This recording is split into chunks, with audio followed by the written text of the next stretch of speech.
It's funny that you mentioned France. I actually, I've been in a lot of adventures. I've gone on long canoe trips, many hikes, went to France, slept in the Gare du Nord train station there. It was a glamorous time for me, and a real adventure.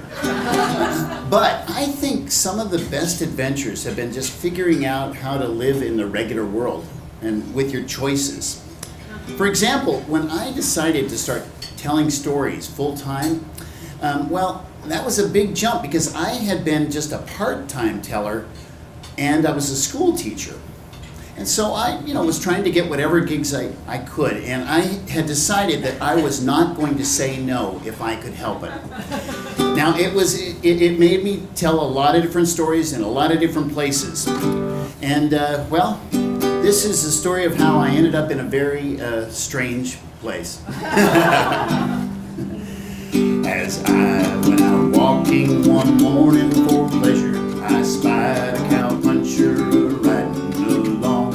His head was thrown back and his spurs were a-jingling. As he approached, he was singing this song. Whoopie-tie-yi-yo, get along, little doggy, it's your misfortune and none of my own. Whoopie-tie-yi-yo, get along, little doggy, you know that Wyoming will be your new home.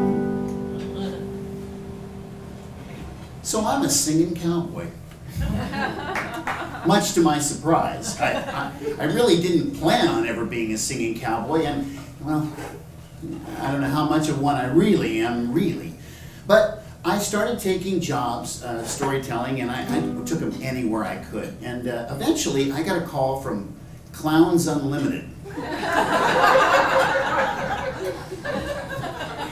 They hired me to tell ghost stories, no nose required, at a health club, and they paid really well. So I liked Clowns Unlimited very much. And so I did that for a couple of years, and I was feeling pretty good about it. And then in February one year, Michael, the guy that I normally called, he said he was a balloon artist normally, but now he was taking the bookings for him. And he said, do you know any Irish stories? I said, I know tons of Irish stories. Why, I could tell for 2 hours on Irish stories. He goes, oh, well, you just need to do one. And yeah, so we'll have the direct contact get a hold of you soon, but it looks like you can do it. And I'm like, yes, I'll be fine. Hangs up. I start learning Irish stories because I only knew 2. So I'm trying to memorize these stories, and I'm still teaching school, and so I'm getting ready, and then I get a call from somebody who's like going to be at the venue. There's always somebody at the venue who actually hired you, and they said, now, when you come out to do these stories, are you going to wear a costume of some kind? I knew there was going to be some decisions I was going to have to make. I said, well, what do you mean? Well, like clothing or anything? And I said, well, I'll wear a green shirt and probably green pants. I have some. And she said, well, I was just wondering, if you had any certain hat or any little ears or anything that you ever put on. And then I got the drift that she wanted me to dress like a leprechaun. And I had to make a choice right there. And I said, no. If you need somebody to dress up like a leprechaun, you're going to have to find a different teller, and they did. And so I felt a little prouder, but a little poorer. And so then I just thought I'd never hear from them again. So the next summer, I was hiking with Ann, and we got back from the hike, and my phone rang, which was convenient because I could have answered the phone anywhere along the hike. But so I got the call, and it was Michael, and he said, do you know any singing cowboys? And I said, no. I don't know any singing cowboys. I know of them, and they're pretty charming if you can meet one. But I don't know any. He says, well, you sing. I said, yeah. He says, and you tell stories. Yes, that's true. I do sing and tell stories. He goes, well, then you can do it. I'm like, oh, I don't know. Again, my mind is going, what am I going to do? He says, I'll tell you what, it's for 4 Fridays in a row. wouldn't conflict with my teaching. It's in the evening. You go up to this beautiful lodge, Suncadia Lodge, above Seattle, where I was living at the time. And you'll go up there. We'll get you a room at the lodge, beautiful room, and we'll pay you $200 just to sing and tell stories around the campfire for 2 hours. I said, I am a singing cowboy.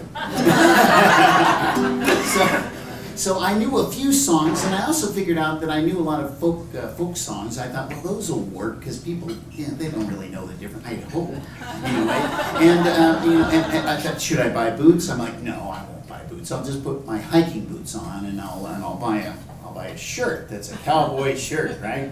And I probably won't need a hat or anything. So I go up there the first week, and everything was great. And, I knew a few songs. I'm like, and I start off, I'm going, Buffalo gals, won't you come out tonight, come out tonight, come out tonight. Buffalo gals, won't you come out tonight and dance by the light of the moon. They didn't know it wasn't really a cowboy song, but there are buffaloes in it, And I always imagined it happening around the campfire with a bunch of women dancing in buckskin, with things on their head like the women's auxiliary of the Loyal Water Buffalo, in the Flintstones. I just imagined it. I'm like, they liked it. So, and then I told a couple of stories and a couple of jokes, and I'm like, get out the way, old Dan Tucker, it's too late to get your supper. Supper's over and dinner's cooking, old Dan Tucker just stand there looking. Again, not a cowboy song. They didn't seem to mind at all. And so the whole week went great. I even told them about, how I always imagined old Dan Tucker, one of my dad's friends, because they all seemed drunk all the time. So I thought it went very well. They liked it, and so this was great. I went back home, and it was a beautiful hotel room. Really wonderful. And so the next week, I'm very excited because I've learned a few more songs. I have 20 songs. I'm thinking, all right, now I'm not just gonna do folk songs. And so I get up there, and I check into the room. And then I am about to go out to the fireside, and it's a little misty. It's a little, but in Seattle, in the Northwest, if it's a little misty, it's not officially raining. That doesn't count. That's a trace amount. So I'm about to go out there, and then my phone rings, and it is the contact on site, Jennifer. She says, oh yeah, it's kind of raining a little, so could you just sing? Don't tell stories, but just sing in the lobby for the first hour. And I'm in the lobby, and it's got these high ceilings, a beautiful fireplace. There's a grand piano. And there's people talking and drinking, and they don't look like they want to hear me at all. But I say yes, because I said I was going to try to say yes whenever I could. And so I say, yeah, I could do that. So I sit up, and I'm like, get out the way, old Dan Tucker, it's too late to get your supper. I've gone through like 5 songs, and finally I'm like, all right. It's like, I look at the clock, and there's been like 6 songs, 12 minutes. I can do math. I'm a teacher. I'm not gonna make it. So I start thinking, the next one I'll do slow. Come and sit by my side if you love me. Do not hasten to bid me adieu. And just as I'm doing that, there's these guys coming in. They're all tall, and they all have these big 10-gallon hats. And the women are much taller than me as well. And they all have cowboy boots. And one of them, they all have, like real cowboy shirts, and kind of worn like they've actually been on the prairie. And one of the guys has got a Texas Longhorns t-shirt on. And I realized, they're playing in Seattle tomorrow against UW. Oh man, these are real cowboys. And I am a fraud. This is not going to work out, So, but I sing that song, and it takes 5 minutes because I sang it twice. And so I start taking my time on each song, and things are going okay, nobody's rioted or requested any song that I don't know, because I wouldn't know any other than those 20 songs. So I get going, and finally I'm like, finally, as I went walking the streets of Laredo, as I went walking Laredo one day, I spied a poor cowboy all wrapped in white leather. I spied a guy just over my left shoulder in a suit, standing straight up. He looked a little like the manager. As cold as the clay. I was as cold as the clay. I was a fraud. He knew it. They knew it. I see by your outfit that you are a cowboy. He knew I wasn't a cowboy. His words he'd say as I proudly went by. Come sit down beside me and hear my sad story.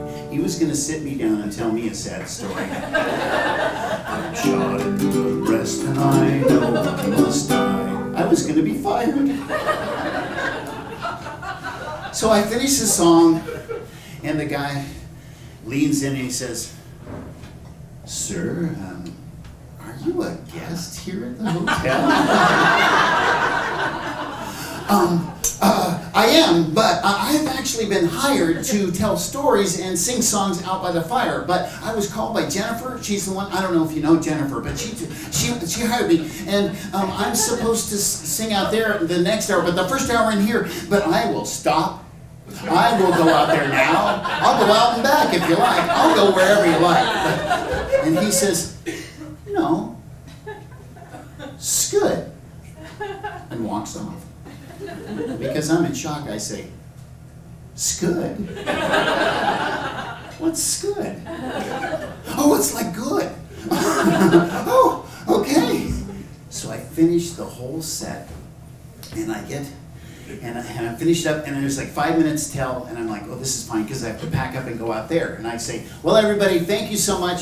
Meet me outside. There's going to be s'mores, and I'm going to tell some stories, and I might play 1 or 2 songs, but that's going to be out by the fire. And thank you very much for listening." And no one is, I don't think, listening, so it's fine. But that's what you say, because you're a professional talking about it. And so I did that. I packed everything up, and I'm packing up, and I look up, and one of the men that are listening with the cowboy hats from the group, they come over, and he tips his hat, he takes a $20 bill out and hands it to me. That $20 told me that I was a bona fide singing cowboy.